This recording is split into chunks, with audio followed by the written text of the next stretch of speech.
Horse Beer and Burgers. Craveable faves, flatbreads, delicious burgers, frozen cocktails, and a crazy cool vibe. Get to Lucky Horse Beer and Burgers today.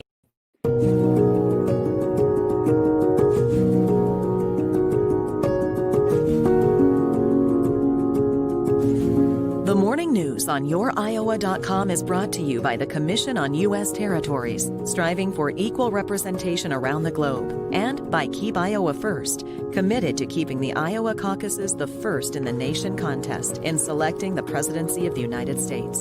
And now, here's your host, Brent Roske.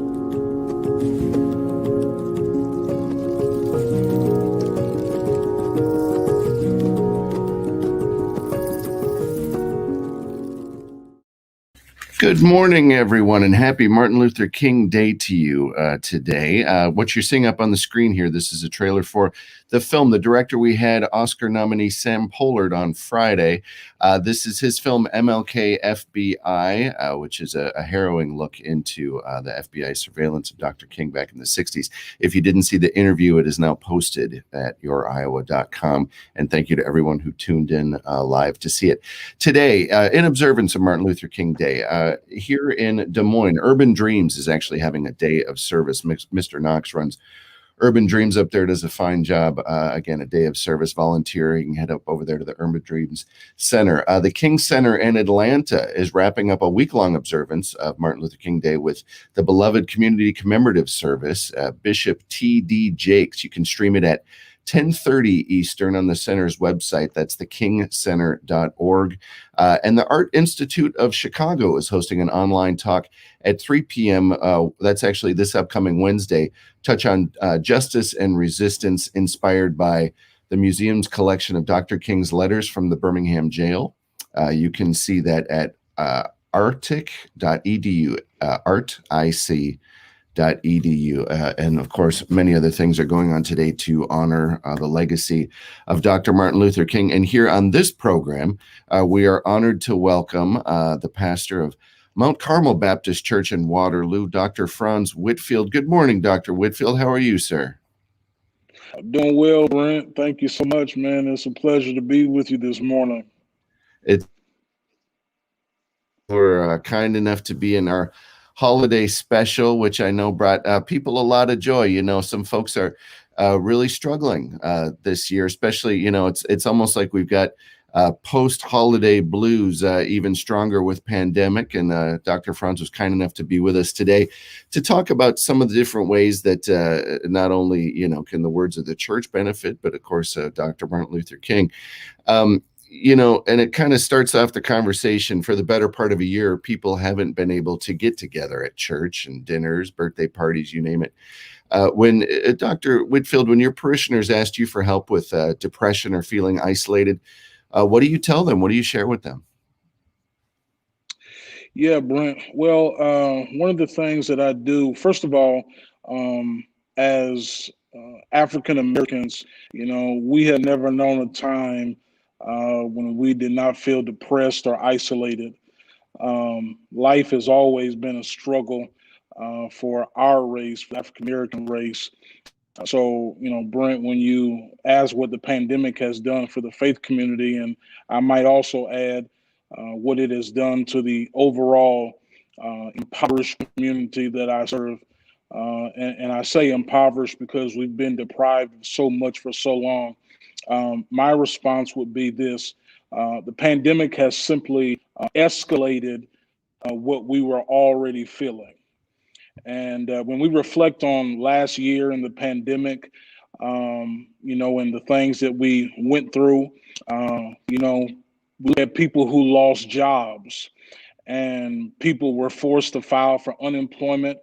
Well, for us, for the African American race, that's nothing new to us.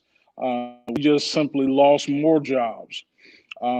Unemployment has caused families to apply for food stamps, line up at food banks to find something to eat. That's nothing new to us. We've already been there, and some people still are there. So in essence, you know, what I'm saying is that we've always had problems. The pandemic just gave us more. Yeah. for the being a pastor, I can only imagine is an all-encompassing job. And people look to you for much more than just weekly guidance, but really coaching in all aspects of their life, including finding a meaning in life. How do you help them find inspiration in these trying times? Well, Brent, the African American clergyman has never been viewed singularly as a spiritual resource. When someone's son has went to jail, we were considered a banker because we had to loan a parishioner money to bail that child out of jail.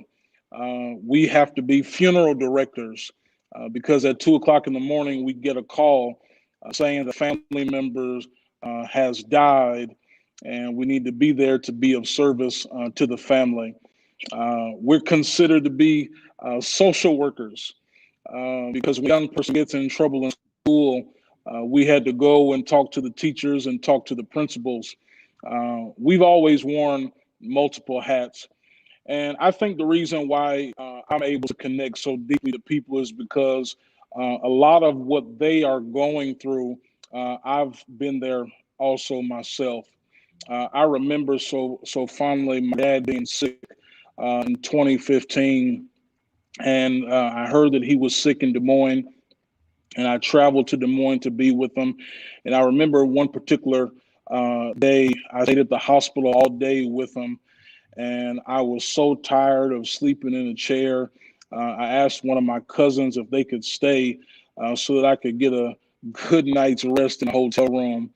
And so once I got to my room, maybe about 3 hours later, I got a phone call that he had took a turn for the worse in the middle of the night. And I beat myself up so bad for leaving him. And when I got to the hospital, they had put him on a ventilator. And I said at that point, I wasn't going to leave his side. So the doctors, long story short, the doctors a week later, they said, we probably should take your father off the ventilator.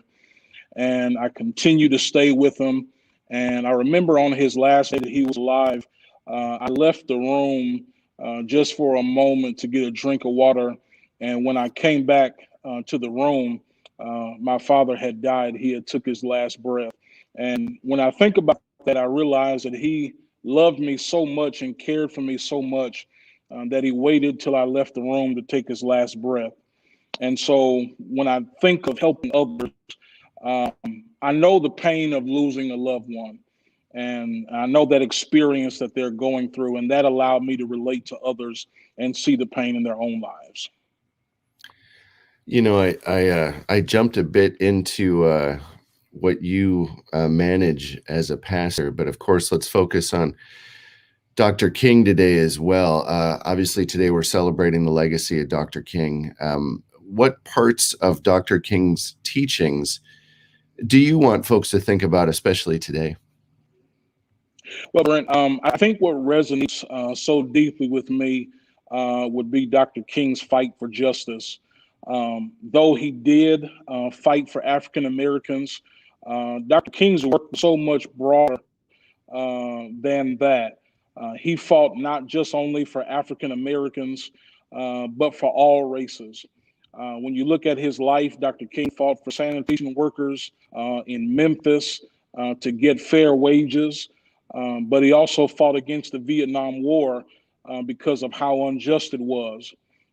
He not only fought against disparities and income inequality, but he also fought against the government's policy that often favored big corporations rather than small business owners and small town farmers like we have here in the state of Iowa. So Dr. King, he fought for everybody. And in Dr. King's era, whether you were black, brown, red, blue, whether you were young or old, whether you're male or female, tall or short, Dr. King really challenged us with the question.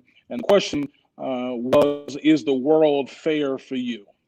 And if the answer was no, then Dr. King made sure that from sun up to sundown, he was hitting the pavement to make sure that we as a people were given our fair due. From the unfortunate events of last week, and obviously this week, we're inaugurating a new president. But for the first time in my life, I've heard people actually talk about an upcoming race war, the possibility of something like that. I hate to hear things like that.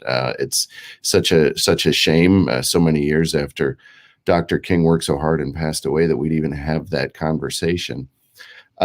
Since today is Martin Luther King Day, what do you want people to take from Dr. King's teachings and hopefully stand in the face of our current turmoil?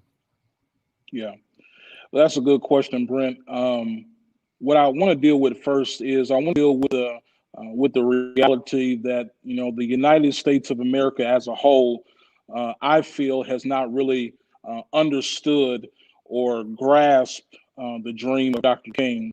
It's kind of like an interpretation of Jesus. After slavery, the white church and the black church had two separate interpretations of Jesus Christ. It wasn't the same, and honestly, it could not be the same. And so during slavery, a Sunday morning religion was enough for the white church. With their hands, they would open their hymn books, and in unison, they would sing, "Bringing in the Sheaves." But on Monday, with those same hands, they would crack their whips on the back of my ancestors. And so our interpretation was much different. So Jesus, to us, to the black race, was our only way of survival. With chains on our feet and with blisters on our hands from picking cotton in the field, we sung songs like we knew that our deliverer was coming. We sang "Sweet Low, Sweet Chariot," coming for to carry me home. And then someone else would strike a song and say, "Wade in the water, wade in the water, children. God's going to trouble the water." So we had two different interpretations of Jesus. It was the same, I feel, with Dr. King. Today we celebrate a holiday. It's a national holiday, but we don't all have the same interpretation. For some people, today is just a day that some people get off work. Matter of fact, for some people, it's a ceremony. But for my race, for the African American race, it's not a ceremony, but it's a celebration. And so today we celebrate, and to quote Dr. King once said that the arc of the moral universe is long, but it bends towards justice. And so I would say, in closing, I really would like to challenge the country to give a reassessment of their interpretation of what this day really means. And I could probably name 10 things Dr. King believed in, but if you see it through a different lens, then it will not mean the same. I'll say this, and I'll be done. One of my older parishioners was having some eye problems, and his vision was very cloudy. And so he had told me that he had went to the doctor, and the doctor said, "I know what the problem is." He says, "and I can fix it for you." He said, "What I have to do is I have to remove the cataracts." And I think about that story that he told me, and I say that to America on today. America just needs to remove the cataracts. Dr. King, he had flaws like all of us do, but Dr. King did more good than bad. People would be standing outside of a venue calling Dr. King a communist while he was behind the pulpit preaching. They wanted to tear him down and destroy him. And yes, they did assassinate Dr. King on a hotel balcony in Memphis, Tennessee. They did take his life, but they may have killed the dreamer, but they did not kill the dream. Dr. Frantz Whitfield joining us live from Waterloo, Iowa, and Mount Carmel Baptist Church. Thank you so much, Dr. Whitfield, for joining us this morning. Thank you, Brent, for having me. And folks, thank you for tuning in. Again, there's many ways that you can get involved today. Our Urban Dreams Center, again, having a day of service today in honor of Dr. Martin Luther King. And we're so grateful for you for tuning in. We've got great guests this week. We look forward to seeing you again tomorrow morning right here at Your Iowa. Thanks so much.